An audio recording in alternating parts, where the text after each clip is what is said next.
Bom dia, pessoal. É André Guinhatti aqui. A gente está começando, então, o nosso último webinar da jornada de pré-aceleração. É uma jornada que antecede o nosso processo seletivo.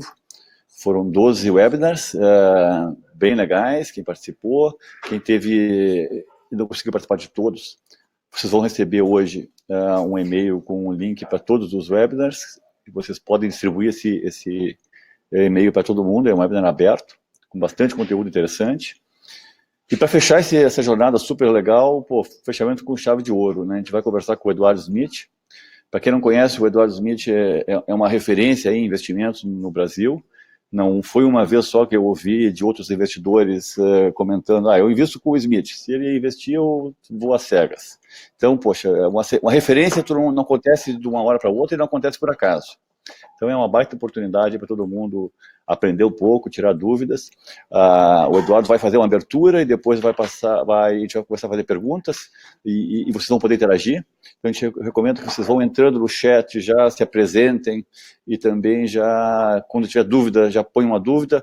Assim que possível, a gente começa a fazer trazer essas perguntas aqui para o ambiente, tá bom? Eduardo, mais uma vez, é um parceiro de longa data aí, te agradeço profundamente pela disponibilidade e tenho certeza que vai ser super rico para todo mundo. Passo para ti a palavra e manda a bola. Obrigado, André. Obrigado pelas palavras e sempre um prazer ajudar a UOL e as empresas aí do ecossistema da UOL de alguma forma. Eu vou tentar ser breve aí na introdução, muito mais para interagir bastante com o grupo, mas só para me apresentar rapidamente, eu fui executivo grande parte da minha vida e nos últimos anos, nessa vida pregressa, eu trabalhei com corporate venture, com gestão de negócios digitais e aí, mais recentemente, eu comecei a investir como primeiro, tradicionalmente, como anjo, e aí esse negócio começou a ficar um pouco mais sério. Hoje eu tenho acho que são 38 empresas investidas, dessas, grande parte é num grupo de anjos que eu tenho nos Estados Unidos, onde eu acompanho tudo online, eu não lidero deals, eu só tomo a decisão de onde eu vou investir, então é com baixo envolvimento. E no Brasil acho que são perto de 20 empresas, das quais uma parte também são empresas com baixo envolvimento, especialmente quando eu entrei num deal que veio por algum outro investidor, e uma parte, que hoje é o meu principal foco, são empresas que eu liderei o round, que eu tenho uma relação mais próxima com os empreendedores, que eu represento os investidores, né? Isso vai desde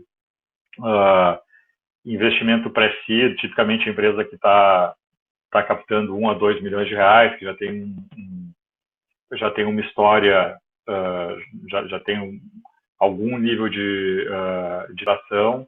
Em alguns casos, eu por uma circunstância, eu tenho bastante envolvimento com fintech na área de crédito, e aí eu organizo Club Deals, né, um grupo de investidores um pouco maior para fazer esses investimentos, aí, de via de regra, já em parceria com fundos de VC. E além disso, eu sou conselheiro de algumas empresas tradicionais e de startups em estágio de crescimento. Deixa eu falar um pouquinho, eu acho que é importante dar esse contexto para vocês entenderem um pouco meu ponto de vista. Falar um pouquinho sobre o processo de captação, assim, o que você está pegando o nome do webinar, né, de erros e acertos no processo. Eu vou dizer os pontos que eu acho são mais relevantes, assim.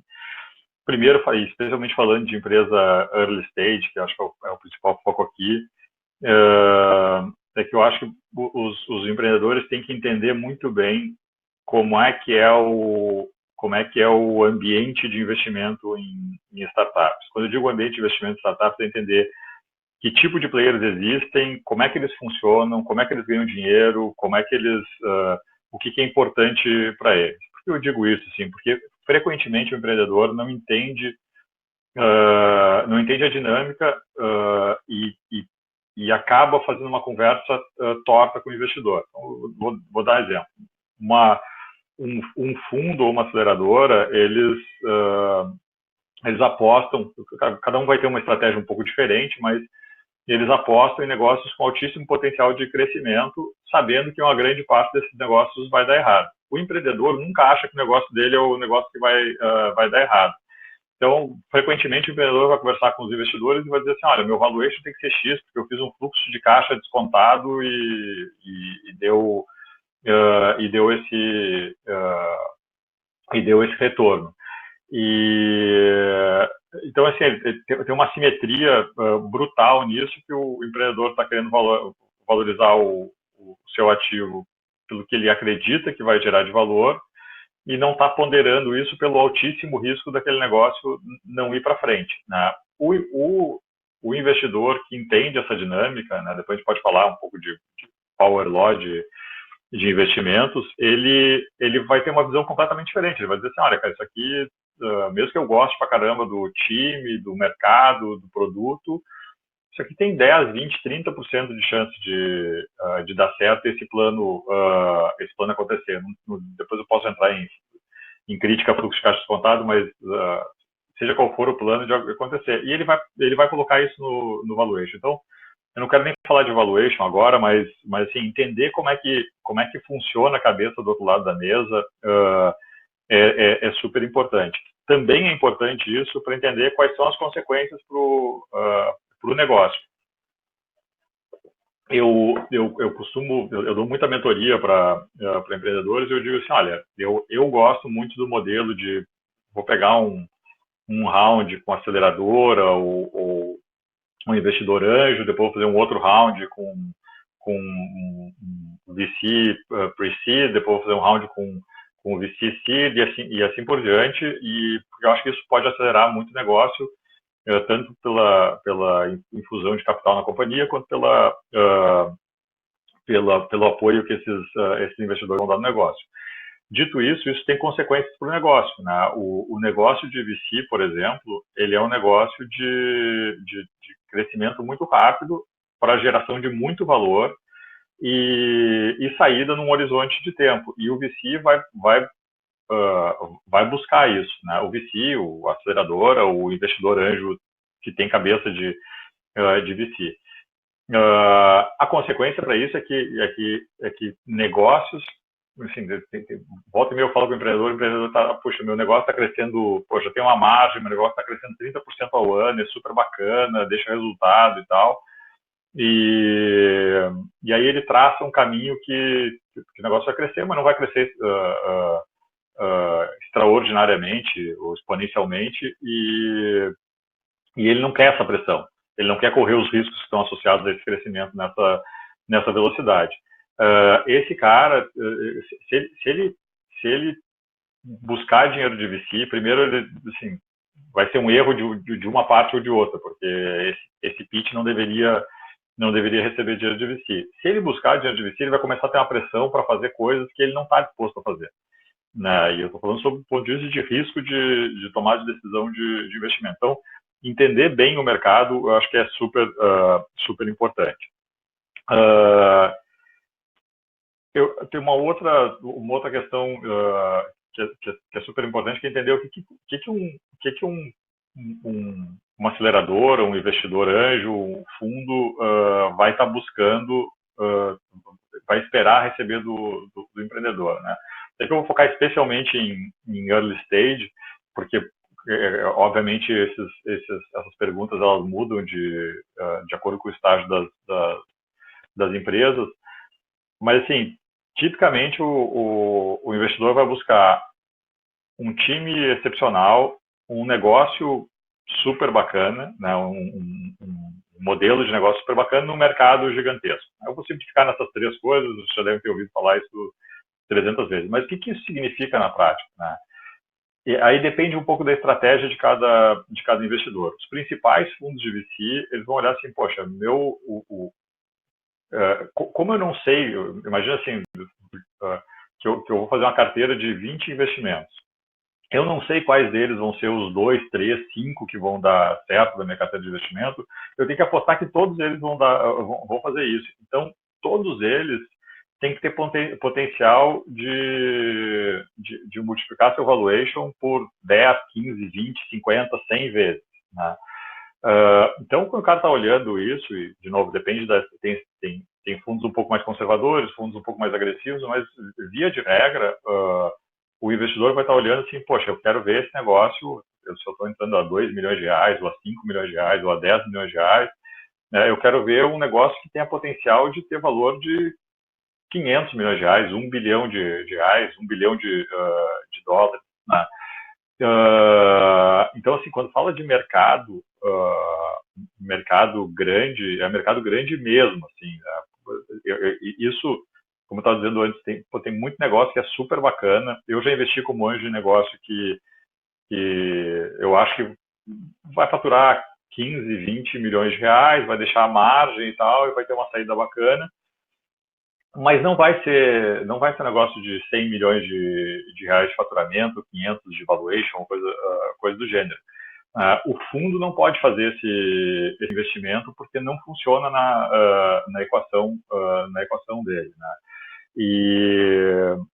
Então, o mercado é um negócio super importante. Quando eu falo time brilhante, né, a gente volta e meia vai conversar com o empreendedor que, pô, cara bacana, inteligente, teve uma carreira relativamente curta, seja numa startup, seja num negócio tradicional, e ele acha, poxa, eu e o meu sócio temos esse perfil, a gente é complementar, o time é brilhante. Esse cenário, que é muito comum, assim, ele não é um cenário que o investidor não vai investir, mas ele não é o time brilhante. O time brilhante, assim, é 2, 3 caras muito, muito bem preparados, que tiveram experiência na indústria, normalmente um pouco mais maduros.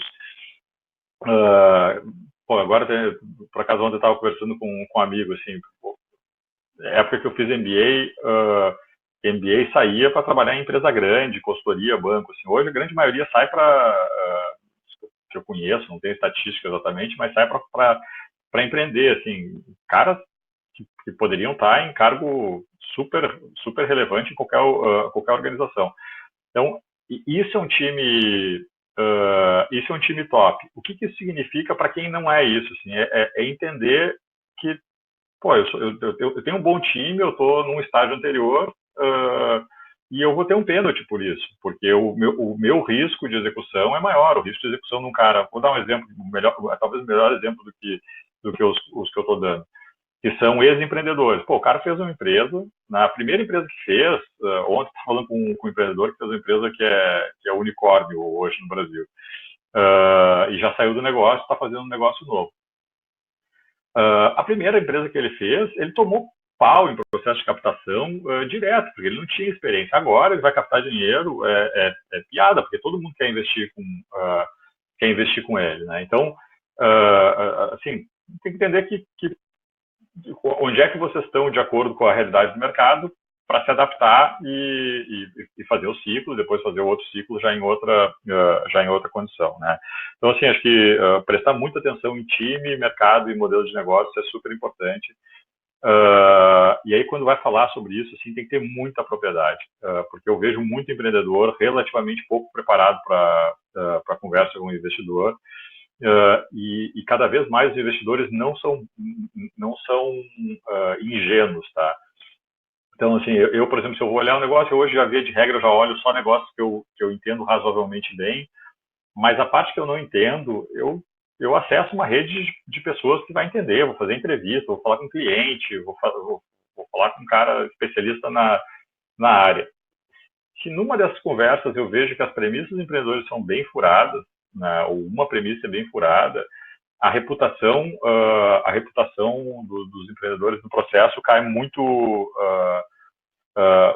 rapidamente. E aí, talvez a coisa mais dura do processo de investimento, para vocês entenderem, é que o negócio de alguém ligado à indústria de VC, né, seja investidor anjo mais profissional, seja aceleradora, seja fundo, é que esse negócio é um funil, né? Vocês devem estar acostumados a discutir funil, aí, processo de vendas, né?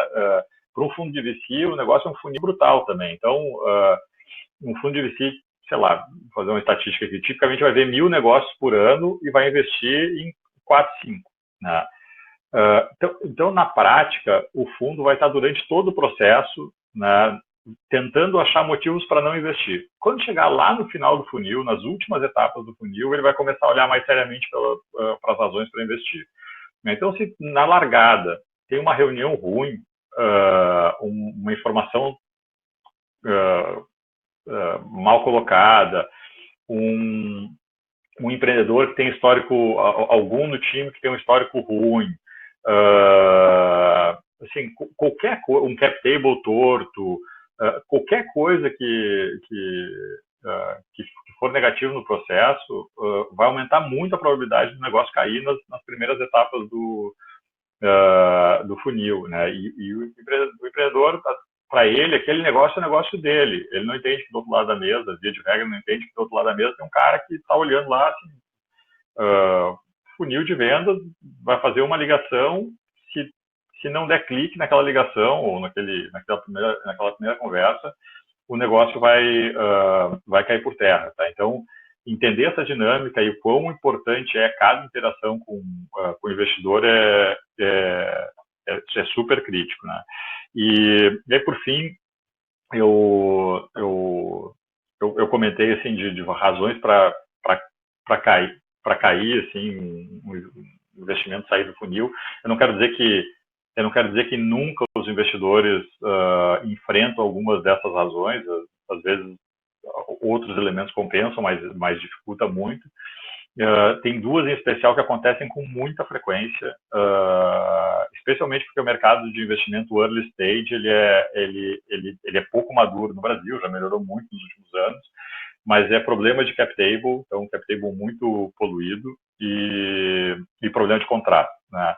E isso, com alguma frequência, quando vai chegar no primeiro round de investidor institucional, fundo, o cara vai olhar, vai dizer assim, tem esse cap table zoado, eu para consertar isso aqui vai me dar um trabalho gigantesco, eu vou cair fora, a não sei que seja um negócio extraordinário, eu vou cair fora.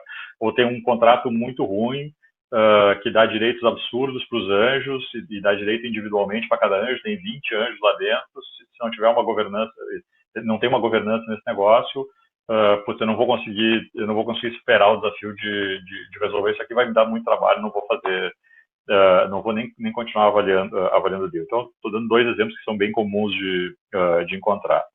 E aí, assim, uma coisa que eu até já brinquei com o André em outras ocasiões, assim, cuidem para não menosprezar quem está na frente de vocês, né? Então, eu até tenho uma apresentação, um slide que fala de frases que acabam com a conversa com o investidor, assim, que são: isso aqui é 100% certo, isso aqui vai retornar 100 vezes, eu não tenho competidor.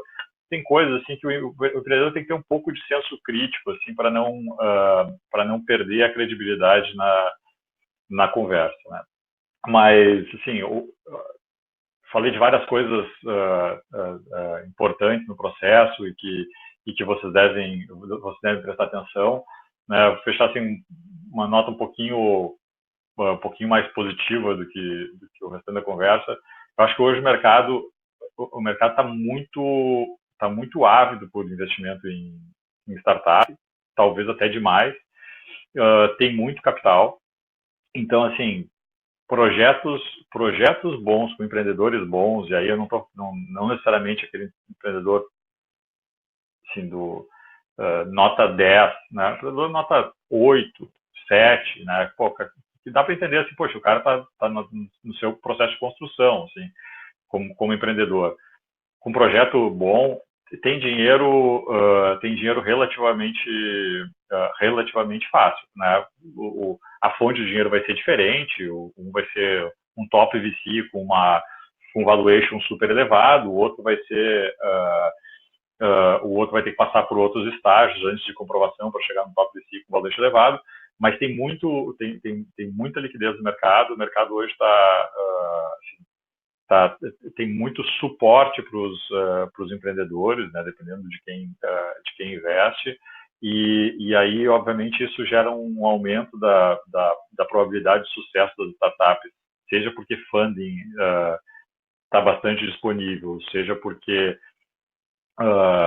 o ecossistema ao redor está dando muito mais suporte para os empreendedores, os clientes estão muito mais, seja consumidor final, seja business, estão muito mais abertos a contratar serviços de empresas menores. Né? Hoje tem um ambiente que muito propício para o sucesso das startups. Né? Então, a nota positiva é essa. Sim, eu acho que quem tiver bom time, bom projeto, boa execução, tem altíssima probabilidade de fazer uma jornada super bacana. Mas, enfim, eu tentei fazer aí uns 15 minutinhos, uma passada rápida aí sobre o processo de investimento e deixar bem aberto para a gente conversar agora. Legal, Eduardo, obrigadão. Vamos começar aquecendo com umas perguntinhas. Contexto de investimento é amplo pra caramba e não tem um manual da verdade única, né? Isso a gente sabe e tem vários cenários possíveis. Olhando o teu cenário, né? Tu deu uma introdução, mas dá um focadinho um pouquinho melhor assim. O que tu busca ainda no Brasil, em que maturidade? E aí invertendo um pouco, né? Quando tu entende que o empreendedor deve te buscar, ou seja, quais são os gatilhos que tu entende que é relevante para ele buscar um investimento ou não, segue testando, segue crescendo organicamente. Como é que tu enxerga isso na cabeça do empreendedor? Eu vou falar de mim, e aí eu vou tentar falar da questão do empreendedor, porque acho que depende muito da cabeça do empreendedor, tá? Mas eu vou estar dizendo antes, eu tenho basicamente dois focos de investimento hoje. Eu já investi bem early stage, empresa no patamar de aceleradora, que está na aceleradora, está saindo da aceleradora, em parceria com a aceleradora. Eu hoje tipicamente não faço mais isso, né? Não é uma coisa escrita em pedra, mas eu tipicamente não faço mais isso, porque os valores são relativamente pequenos, o risco é bastante elevado, eu não tenho estrutura para isso. Assim, acho que tem um ponto importante, assim, o meu modelo, como o meu histórico é bastante ligado à operação. Eu não opero nenhuma dessas empresas, mas eu sou bastante próximo das empresas da grande maioria das empresas que eu invisto, dessas que eu tenho um envolvimento maior. Assim. E aí, por definição, eu não posso ter 50 empresas no portfólio, nas 38 eu não posso ter empresas com essa relação. Né? Então, esse volume de empresas tem que ser na faixa de 8 a 10. Aí elas têm que ir graduando para poder entrar outras, senão a minha vida fica inviável. Então, essa é a razão pela qual eu fui para um perfil de investimento, tipicamente o cara que vai buscar 1 a 2 milhões de reais, o valuation do cara vai variar muito, assim, mas tipicamente vai estar pouco abaixo dos 10 milhões de reais, pouco acima. Acontece casos... assim, o valuation é menos... Assim, é menos um critério, assim, para mim é o estágio de desenvolvimento. Então, aí falando de estágio de desenvolvimento, nesse estágio, tipicamente a gente já vai olhar para um negócio que já tem alguma tração. Né? E aí, tração significa coisas muito diferentes de acordo com o modelo de negócio. Então, se tem um SaaS de ticket relativamente baixo, de 500 mil reais de ticket, sei lá, dá para chegar nesse estágio com 150, 200, 300 clientes, né? Faturamento de MRR de 70 mil, 80 mil, 100 mil reais. Quando está falando de um SaaS, de ticket muito mais elevado, tipicamente as receitas são maiores, e não necessariamente isso reflete no valuation, porque o modelo de vendas, o modelo de tração não está tão bem provado. Então, cada negócio tem a sua peculiaridade, assim, tá? Então, mas tipicamente eu vou pegar um negócio que eu já tenho uma atração, já tem cliente, eu vou conseguir ligar para cliente, eu já consigo enxergar claramente quem são os competidores tradicionais, os não tradicionais. Eu consigo projetar um pouco de unit economics daquele negócio, embora ainda tenha muita variação. E aí eu tenho, muito por circunstâncias, eu acabei me envolvendo muito com o mercado de fintech de crédito, e aí eu entro em negócios seed, Series A, essa discussão de pre-seed, seed, Series A no Brasil é muito confusa, porque tem gente que chama o que eu chamo de pre-seed como seed, tem gente que chama o que eu chamo de Series A, de seed, e o mercado faz essa confusão. Mas aí quando a gente está falando de seed, Series A, tipicamente está falando de investimento de 5 milhões de ordem de 5 milhões de reais, $1 milhão, um pouco acima de $1 milhão. Series A está falando de $5 milhões, e aí nesses casos eu lidero um grupo de investidores para fazer esses investimentos. Mas voltando na questão de estágio, e aí respondendo a questão de quando o empreendedor deve buscar o investimento, eu acho que depende muito do empreendedor, da capacidade de fundraising dele e o que ele quer para o negócio, né? Então, se eu sou um empreendedor, eu estou com um caso, por acaso, nesse momento, eu sou um empreendedor extraordinário, já tenho uma puta história, eu tive uma sacada muito legal, estou no mercado muito quente, e aí, assim, eu estou falando de regras de valuation, elas são genéricas, assim. Quando tu vai para um negócio muito quente, é muito comum ver o empreendedor pegando o primeiro round, ainda com a empresa pré-operacional ou com uma operação incipiente, a valuation de $5 milhões, $8 milhões, $8 milhões, né? E aí são esses, como eu estava dizendo, esses casos de pacote super completo.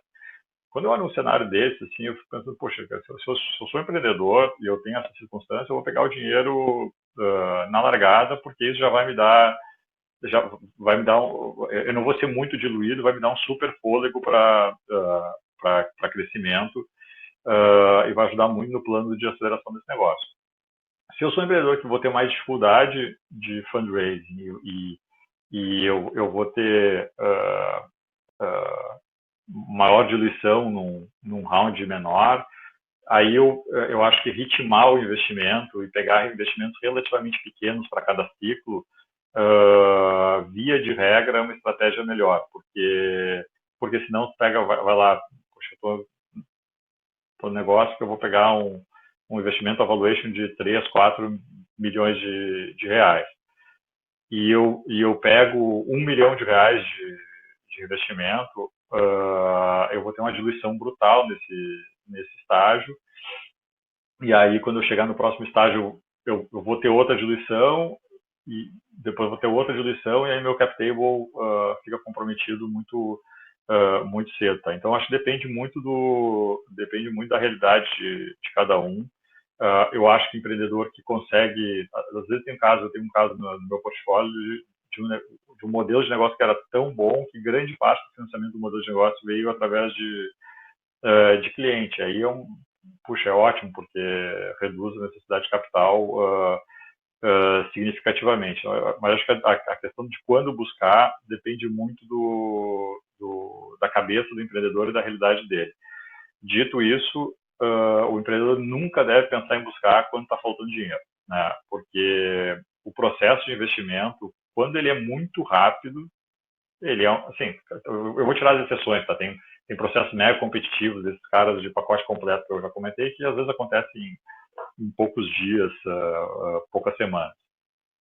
Mas tipicamente o processo de investimento vai demorar até cair o dinheiro na conta, se for rápido, 2 a 3 meses, né?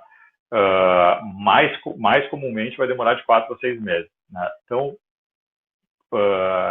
não dá para dizer assim, puxa, agora meu caixa está terminando, eu tenho mais 2 meses de caixa, eu vou começar a me preparar para um round, né? Porque ainda tem a questão de preparação, de ajustar pitch e tudo mais e tal. Então, um aspecto importante é pensar o timing bem claramente, assim, e fazer as coisas no momento certo, o tempo adequado para o ciclo completo. Legal, legal. Vamos falar um pouquinho da sociedade em si, Eduardo, ou seja, como é que os founders devem se compor. Algumas dúvidas que surgem, né? Tu enxerga um número ideal de founders, ou um mínimo, ou um máximo, né? E também a distribuição de participação entre esses founders no início, se um está concentrando muito, os outros só tem um percentualzinho pequeno, isso afeta a tua avaliação? Ter ou não ter vesting entre os founders afeta a tua avaliação? Como é que tu vê que conselho tu dá nessa parte de composição dos founders? Assim, eu não acho que é um critério de corte, tá? Mas idealmente a empresa vai ter 2 a 3 founders. Um é muito pouco, né? E assim, tem vários casos de empresas super bem sucedidas com um founder, ou com um founder com grande participação e outros com participação muito, muito pequena. Quando eu estou falando founder, é o cara que tem 20, 30, 40% do negócio, tá? Se eu tenho 3 founders, um tem 90 e os outros 2 têm 5, assim, um é chefe e os outros estão tendo uma remuneração por ações, tá? Então, tipicamente vai ser 2 a 3 founders. Quando começa a ter 4, 5, já começa a ficar demais. Via de regra, a empresa não vai ter espaço e grana para todos esses caras. Eu acho, assim, quando um investidor mais profissional entra, ele vai pedir vesting e às vezes o empreendedor se assusta e diz assim, puxa, mas a empresa é minha, por que eu vou ter vesting na empresa que é minha? Assim, mais ou menos, o investidor, quanto mais early stage, mais verdadeiro é isso. O investidor está investindo naquela pessoa, né? E portanto, o cara tem que ficar aquele período na empresa. Aquele é o ativo que ele está valorizando. E se ele sair, ele vai precisar buscar outro empreendedor para o lugar, que já vai ser um pipinaço, assim, né? Então, todo investidor vai pedir vesting e, by the way, nos rounds subsequentes vai ser revalidado o vesting. Claro que cada vez fica menor a parte não vestida das ações dos empreendedores, mas assim, o cara de Series B vai assinar contrato de vesting, o cara de Series C ainda assina contrato de vesting. Tu tocaste um ponto super importante, que é o vesting entre empreendedores, tá?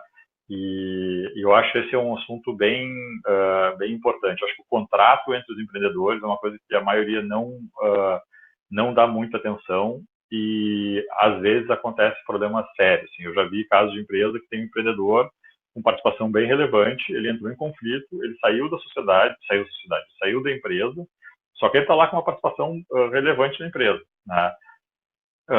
E não tem o contrato não permite que os outros tirem ele, não tem regra de saída, não tem regra de compensação, não tem nada, né? A consequência é que esse negócio é não investível por investidor profissional, né? Então, a combinação e os acordos formais entre os fundadores é bem importante. Legal, quer dizer, tu recomenda já chegar no investidor com isso resolvido, né? E não deixar para o investidor apontar como problema. Eu vou dizer mais, André, assim, eu acho que é mais importante, porque se tu não tem isso e começa a ter problema, tu não vai nem conseguir conversar com o investidor. Concordo. O problema é se acontecer, via de regra, tá? A não ser que tenha alguém intransigente, vai chegar no investidor, é comum o empreendedor reagir ao vesting, o empreendedor que não conhece muito do mercado, aí o empreendedor vai conversar e tal, vai entender que todo mundo faz vesting e, via de regra, os empreendedores topam. O problema é quando eles chegam no investidor e já tem um empreendedor que já saiu do negócio e está com uma participação. E aí esse cara abre o olho, né? O cara diz assim, pô, cara, tem um cara botando lá, eu fiquei com 20% da empresa. Tem um cara botando a valuation de 5 milhões de reais, então eu tenho 1 milhão de reais de ativo, né?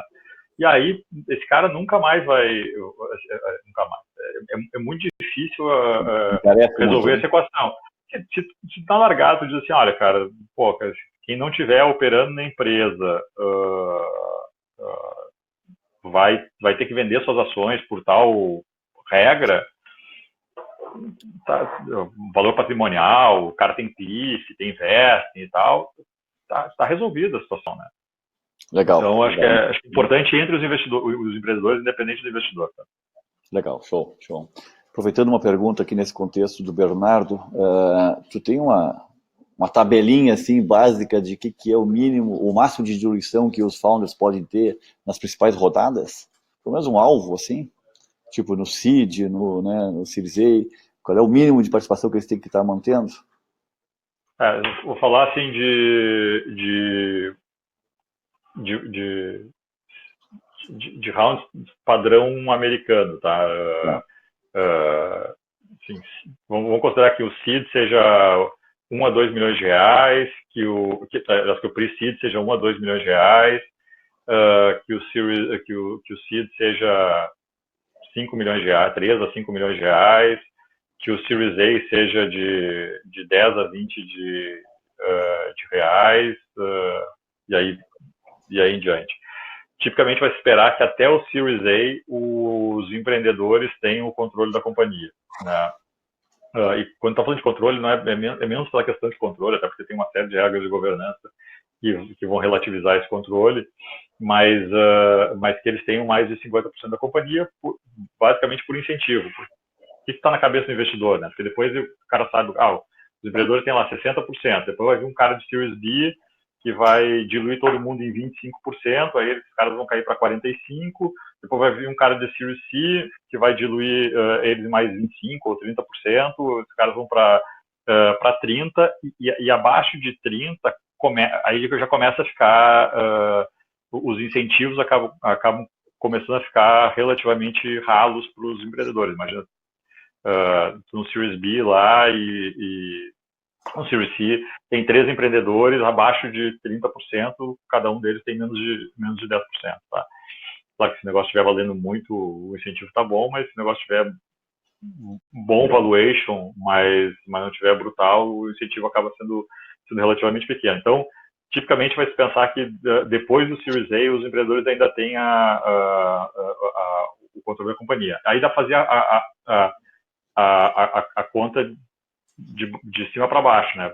Assim, se no Series A os empreendedores vão ter mais de 50%, tipicamente no seed eles têm que ficar com 70%, né?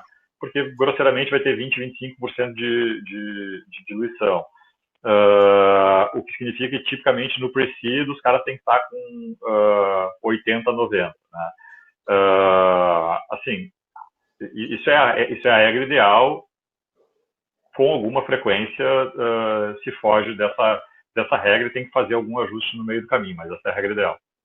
Legal, já dá uma referência para o pessoal, isso é importante. Ainda nessa questão de founder, surgiu mais uma pergunta aqui que surge bastante. Pô, legal, ter mais de um founder é importante, mas como é que eu acho um co-founder?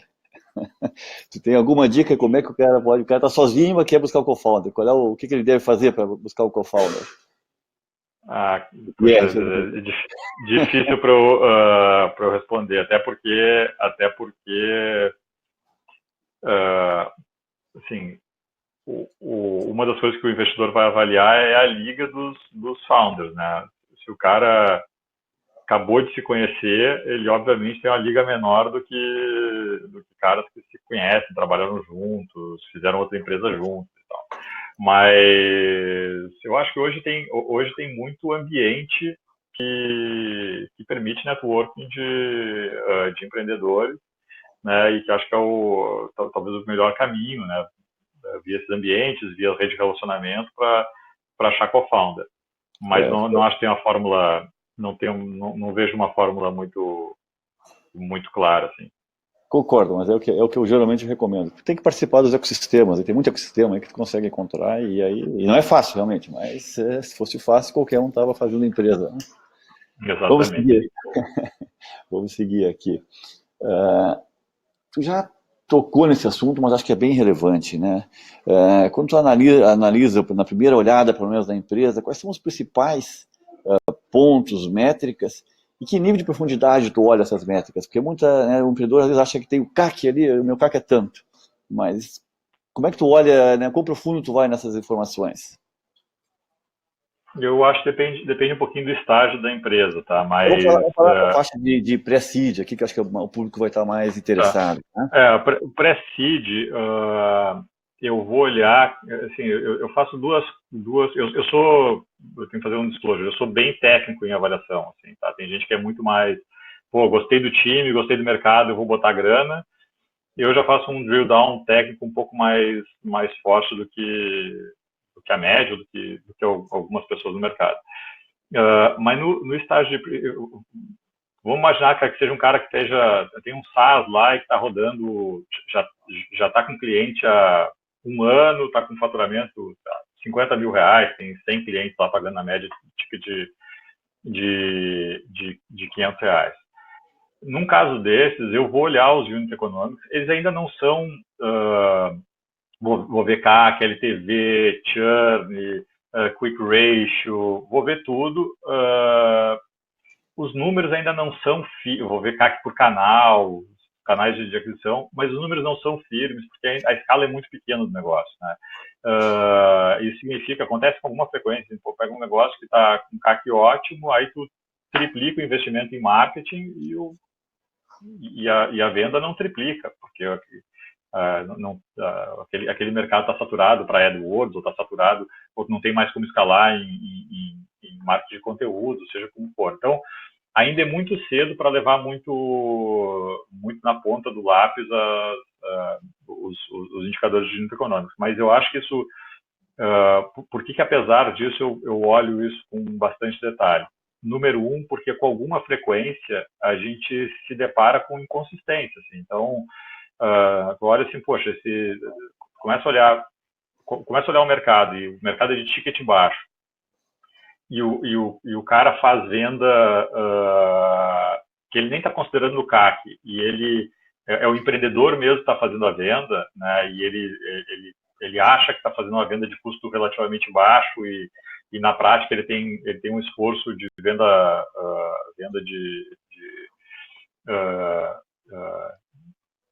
com alto nível de interação. Esse negócio ele não vai funcionar com esse canal. Né? E às vezes o empreendedor ele não tem a maturidade, não tem a experiência para entender que o negócio não funciona com aquele canal. Né?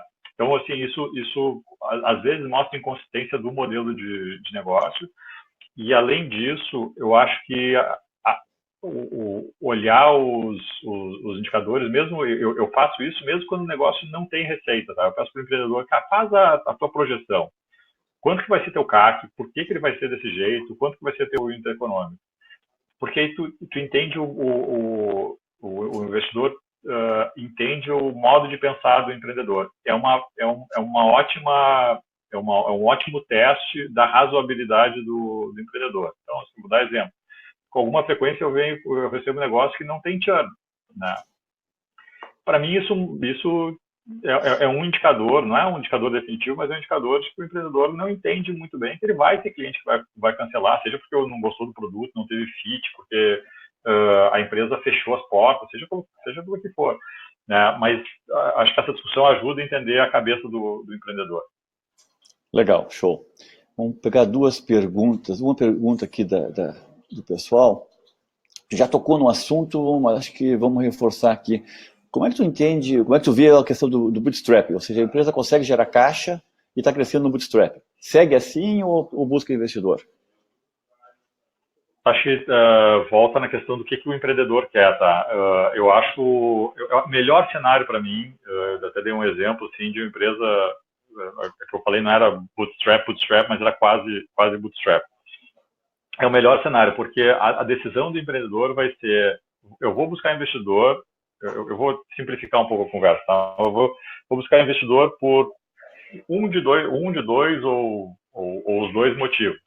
Porque, poxa, eu estou bootstrap aqui e eu estou crescendo 50% ao ano, mas eu acredito que se eu botar uma grana para dentro de casa, eu consigo crescer 300% ao ano. E aí eu vou ter 75% desse negócio, que vai valer muito mais do que 100%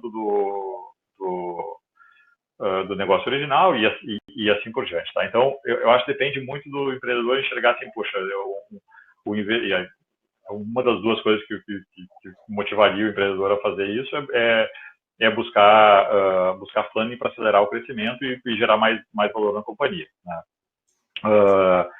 A segunda questão é o que o investidor agrega para a companhia além do dinheiro, tá? E assim, claro, tem investidor anjo que tem um perfil, tem investidor anjo que tem outro perfil, tem fundo que tem um perfil, tem fundo que tem outro perfil, mas via de regra, os investidores agregam ou têm muito potencial para agregar valor na companhia, dando mentoria, abrindo porta, fazendo conexão, ajudando estratégia, ajudando em outros rounds de investimento. Então, às vezes o empreendedor, eu já tive situações assim, do empreendedor dizer, poxa, eu não preciso eu não estou precisando de investimento, mas eu quero fulano de tal e fulano de tal perto do meu negócio, porque eu acredito que esses caras vão fazer esse negócio crescer mais rapidamente, vão aumentar a chance de sucesso desse negócio, né?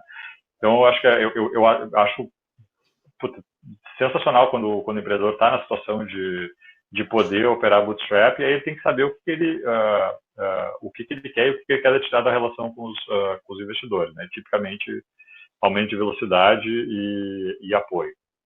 Eu acho, assim, uma coisa que eu tenho certeza que muitos empreendedores se sentem assim, eu acho a vida de empreendedor muito dura e muito solitária, né? É muita decisão, é muito problema para enfrentar e frequentemente ter gente por perto ajuda muito. Assim. Isso independe de grau de senioridade do empreendedor. Mesmo empreendedores bem experientes, a vida é muito solitária. Com certeza, show. Mais uma pergunta aí de empreendedor, agora é uma pergunta de $1 bilhão. Qual é a melhor estratégia para o empreendedor / investidor ou investidor, né, buscar um exit? Essa é a grande pergunta. Não sei, como é que tu enxerga os êxitos dos teus investimentos? Como é que tu busca? Porque é o objetivo de todos, né, investidores. Só que isso está mudando, eu acho que o Brasil está mudando, eu vou falar de Brasil, né, porque a realidade é muito diferente no Brasil do que lá fora, assim. Eu acho que a realidade do Brasil está mudando significativamente nos últimos tempos, tá? Eu comecei a investir há cerca de 4 anos atrás. Quando eu comecei a investir, claro que eu pensava assim, quem é que pode ser o target para sair dessa empresa, mas eu não podia pensar muito sobre isso porque tinha muito pouca saída, né? E aí as poucas saídas, assim, o mercado de capitais era inviável, as aquisições de grandes corporações eram via de regra, muito pequenas, claro que tinha uma outra exceção, mas eram via de regra muito pequenos. Então, tinha que ter uma aposta de que essa dinâmica ia mudar no horizonte dos meus investimentos. Eu acho que está mudando efetivamente por uma série de motivos, né? E hoje dá para acreditar que alguns negócios eles têm potencial para abertura de capital. Então, assim, é dado público, né? Assim, há 3, 4 anos atrás não tinha nenhuma startup do Brasil que tinha feito IPO. Agora tem algumas. Ainda é muito pequeno, mas se a gente olha assim, a safra de empresas que estão vindo aqui, não é que todas, lá 20, 30 empresas que a gente olha, e diz assim, poxa, esses caras têm possibilidade de fazer IPO no Brasil, no Nasdaq e tal. Não quer dizer que vai ter 20 IPOs dessa safra, mas pode ter 5, né? E isso muda bastante o jogo. Eu acho que outra coisa que mudou bastante é que os investidores corporativos começaram a olhar com um olho diferente as startups e as possibilidades de aquisição. E, por fim, depois fazer um comentário ligando os dois, a gente está começando a ver, a gente vai começar a ver uma reciclagem do capital das novas empresas. Então, vou dar um exemplo.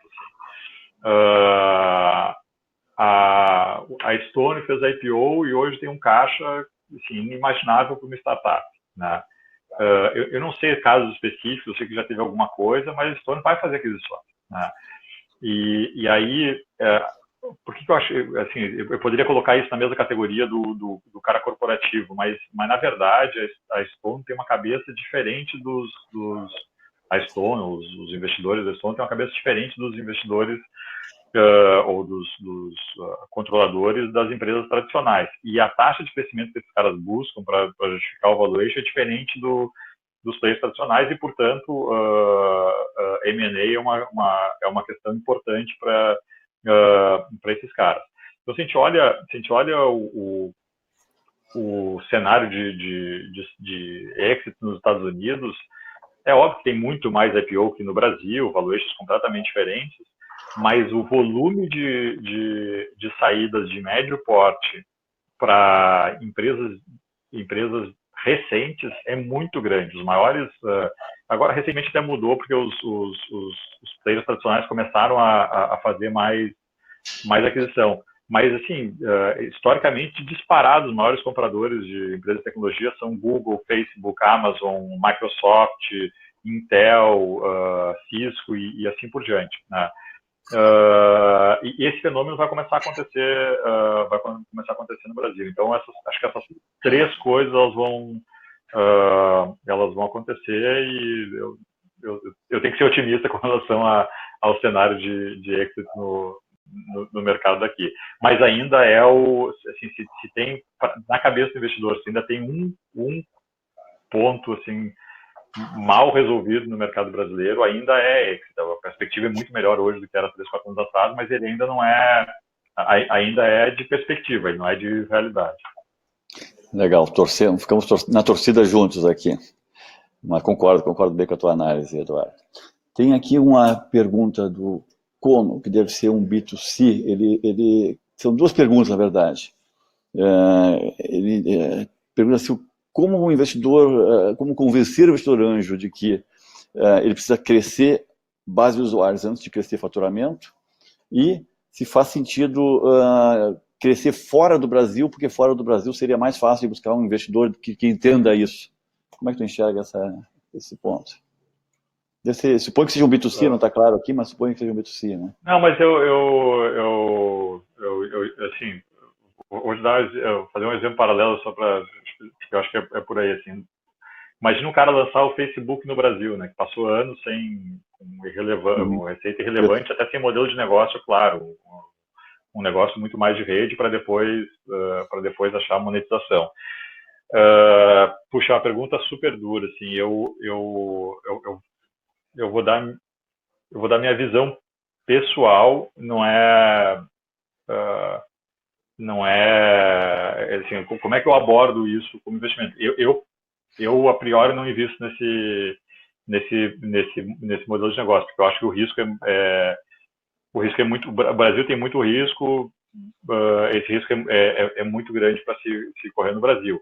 E aí, obviamente, ao dizer isso, eu tô assumindo que eu vou abrir mão de oportunidades de investimento incríveis que vão ter esse modelo, tá? Como convencer o investidor no Brasil, eu não sei, acho que vai ter perfis de investidores que vão estar mais afeitos a esse tipo de investimento do que outros. Lembrando que é super difícil fazer um negócio de grande escala mundial partindo do Brasil, né? Então, esse é um eixo. Acho que o investidor lá fora está muito mais está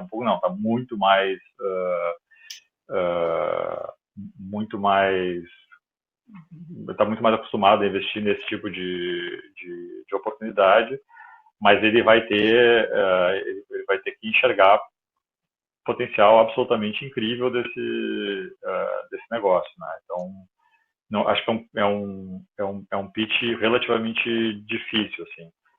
No Brasil, a gente não tem, se for olhar, assim, eu lembro de um case de empresa que construiu base de usuário antes de monetizar, que é o Guia Bolso. Eu não me lembro de outro case relevante, assim, de construção de base de usuário para monetizar. Então, para mostrar que realmente não é um negócio trivial, assim. Deve ter algum outro case que eu não me lembro, mas... Quanto à formalização do investimento, além de contrato de mútuo, tu conhece mais algum tipo de instrumento que seja utilizado no Brasil? Já vi de tudo, mas vão no mútuo. melhor. É o mais comum ainda, né? É o mais comum, é o melhor para o investidor, é o melhor para o empreendedor. Assim, não faz nenhum sentido para o investidor ele entrar no equity da companhia, sob o ponto de vista de risco, né? Então, seguramente é o melhor instrumento hoje no Brasil.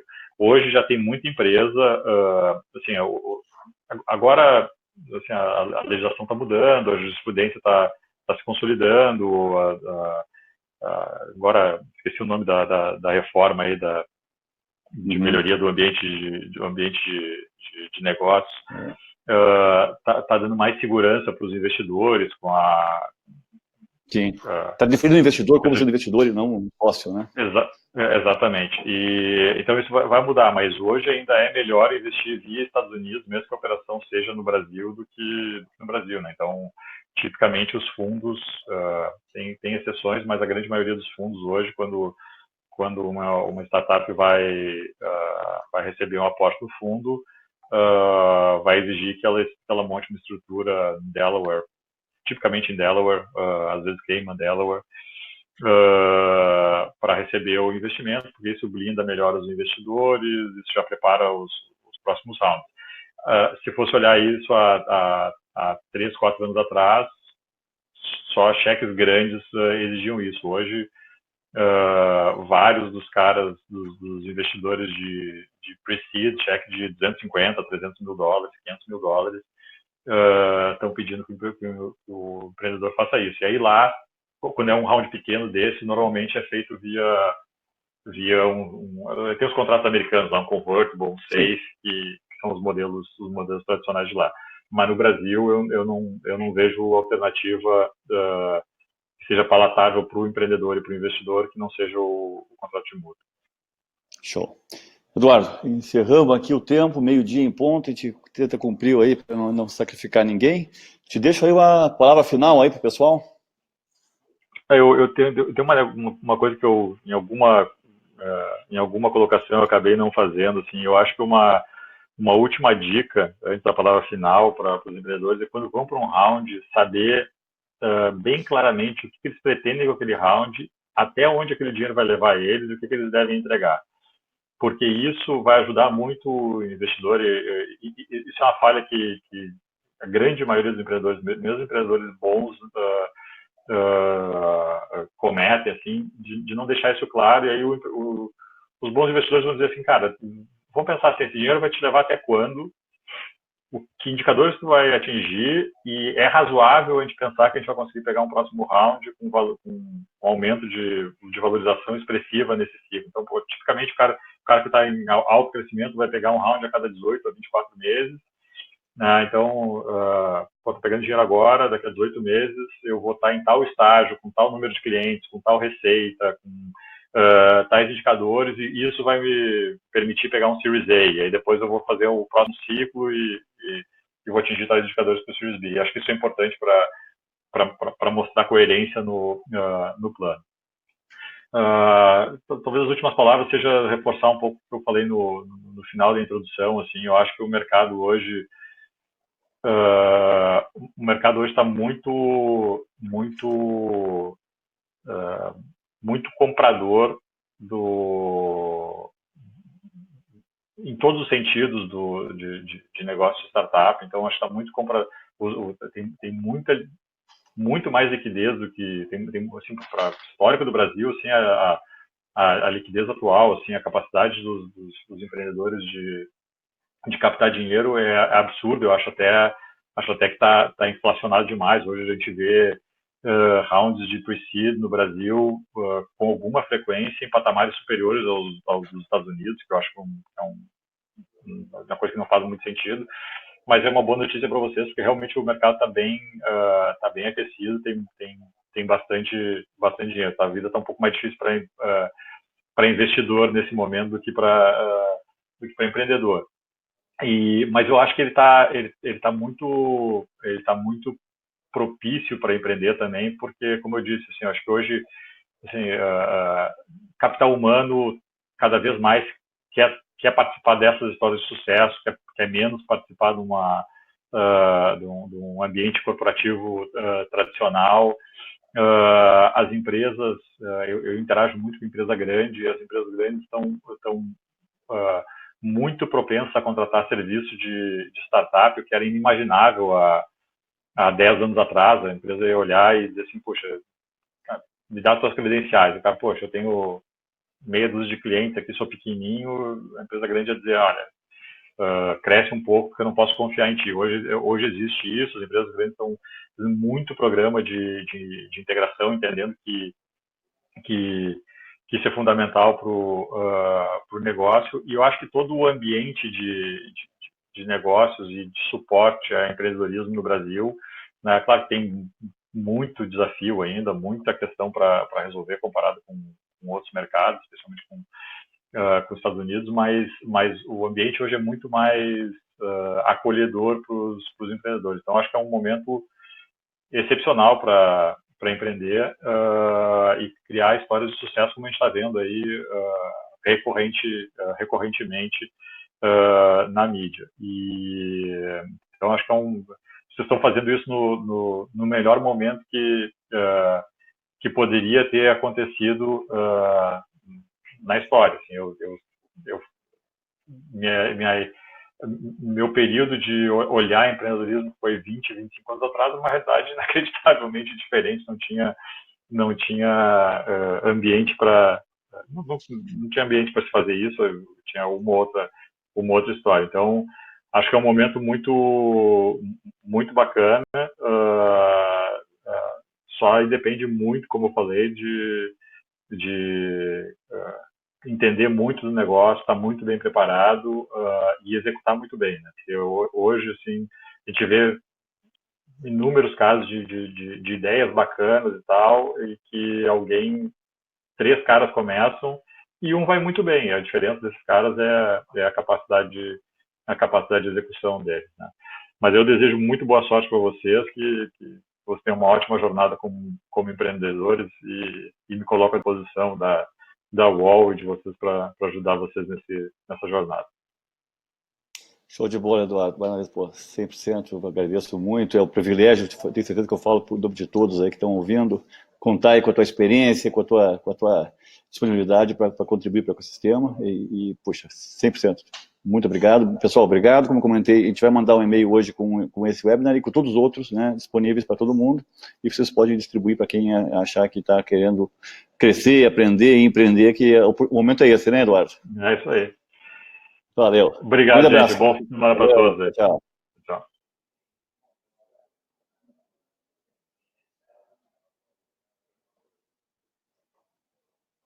End evento, é isso?